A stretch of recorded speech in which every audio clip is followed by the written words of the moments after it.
நம்முடைய செயல்பாடுகள் அமைய வேண்டும்।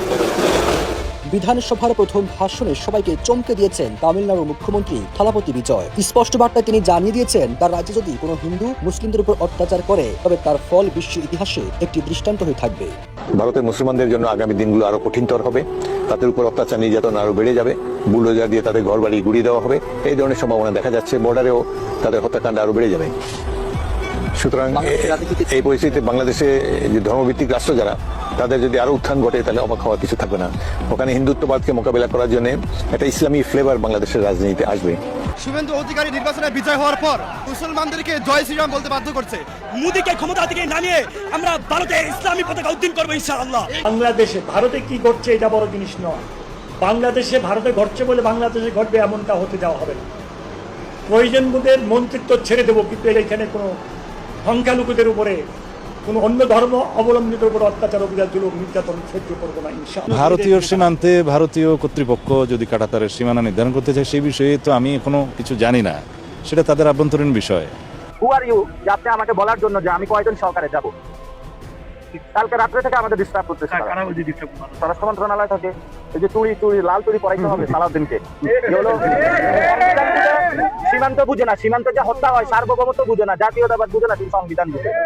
ভারত চায় ভারতের মসজিদ ভাঙবে, মুসলমানদের উপর আক্রমণ করবে, কিন্তু তারা এটাও চায় বাংলাদেশের মন্দির ভালো থাকুক, বাংলাদেশের হিন্দুরা ভালো থাকুক। ভাইরে ভাই, তুমি আমাদের স্বজাতি মুসলিম ভাইদের উপর আক্রমণ করবা, এইটাও চাইবা বাংলাদেশে ভালো থাকুক। খারাপ যেমন তোমাদের এখানেও আছে, খারাপ কিন্তু আমাদের এখানেও আছে। এবার ধর্মীয় উগ্রবাদের বিরুদ্ধে কঠোর অবস্থান নিলেন তামিলনাড়ুর নবনির্বাচিত মুখ্যমন্ত্রী থালাপতি বিজয়। এর মাধ্যমে দক্ষিণের রাজনীতিতে নতুন ইতিহাস গড়লেন তিনি। নরেন্দ্র মোদী এবং শুভেন্দু অধিকারীর রক্তচক্ষুকে ভয় না পেয়ে তামিলনাড়ুর বর্তমান নতুন মুখ্যমন্ত্রী সিনেমাতেও যেমন নায়ক, বাস্তবেও তেমন নায়ক বিজয় থালাপতি এমন একটা হুঁশিয়ারি দিয়েছে শুভেন্দু অধিকারী এবং ভারতের প্রধানমন্ত্রী নরেন্দ্র মোদীকে। পুরো ভারতবাসী নয়, পুরো বাংলাদেশ নয়, পুরো বিশ্ব কাঁপিয়ে তুলেছে। দর্শক, তার বক্তব্য, ভারতে যদি কোনো মুসলমানদের উপর নির্যাতন করা হয় তাহলে কিন্তু হিন্দুদেরকেও ছেড়ে দেওয়া হবে না। অর্থাৎ কোনো হিন্দু যদি, কোনো উগ্রপন্থী হিন্দু যদি মুসলমানদের ঘর বাড়ি ভাঙচুর করে, মুসলমানদের গোস্তের দোকান ভাঙচুর করে, মুসলমানদের ইবাদতখানা, মসজিদ, মাদ্রাসা ভাঙচুর করে, মুসলমানদের উপর নির্যাতন করে, তাহলে ছেড়ে কথা বলবো না, তাহলে কিন্তু সেটার ব্যবস্থা কঠোরভাবে নেওয়া হবে, এমন হুঁশিয়ারি দিয়েছে বিজয় থালাপতি।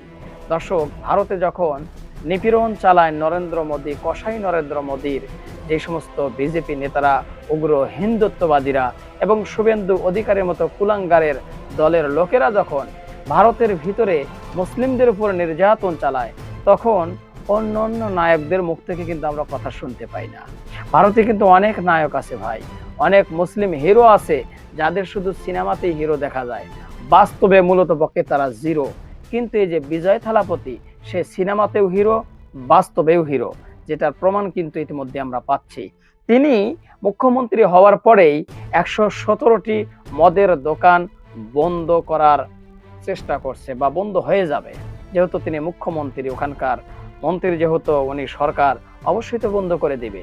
তো মদের এই দোকানগুলো বন্ধ করে দিচ্ছে, অথচ এই মদের দোকান বন্ধ করার পিছনে কারণ কি আমি আপনাদেরকে বলি।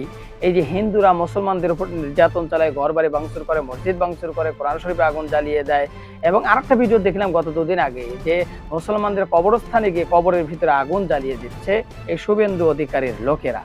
দর্শক, এগুলো করে কিভাবে?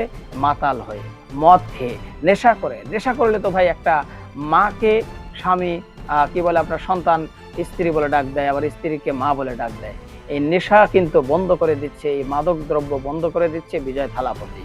আসলে দেখেন, তিনি শুধু রিয়েল মানে কি বলে আপনার সিনেমা জগতেই হিরো নয়, রিয়েল লাইফেও কিন্তু তিনি আসলে একটা হিরো।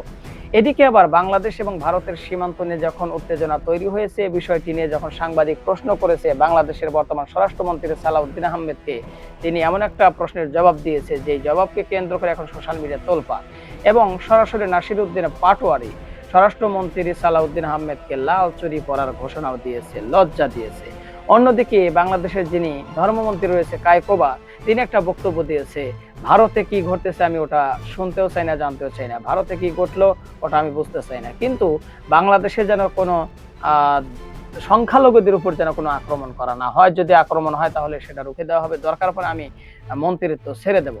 আসলে দেখেন, এখানে কিন্তু তার বলা উচিত ছিল যে ভারতে যারা সংখ্যালঘুদের উপরে বা মুসলিমদের উপর নির্যাতন করছে, এটার কিন্তু কিঞ্চিত পরিমাণে হলেও একটু প্রতিবাদ করা দরকার ছিল। তিনি তা না করে তিনি যে কথাটা বলেছে, বাংলাদেশের হিন্দুদের উপর যেন কোনো আক্রমণ না হয়, বৌদ্ধদের উপরে যেন আক্রমণ না হয়, খ্রিস্টানদের উপর যেন আক্রমণ না হয়, এটা ভালো কথা। কিন্তু আমাদের স্বজাতি ভাই পাশের দেশে আক্রমণাত্মক হচ্ছে, বিজেপির হাতে তারা ধ্বংস হয়ে যাচ্ছে, এটা নিয়ে তো আসলে কোনো কথা বললেন না। এটার জন্যই কিন্তু জাতি বড় ধরনের ক্ষোভ প্রকাশ করছে। আসলে ধর্মমন্ত্রীর বলা উচিত ছিল যে পাশের দেশের আপনারা যারা মুসলমানদের উপরে সংখ্যালঘু যারা রয়েছে তাদের উপর নির্যাতন করছে,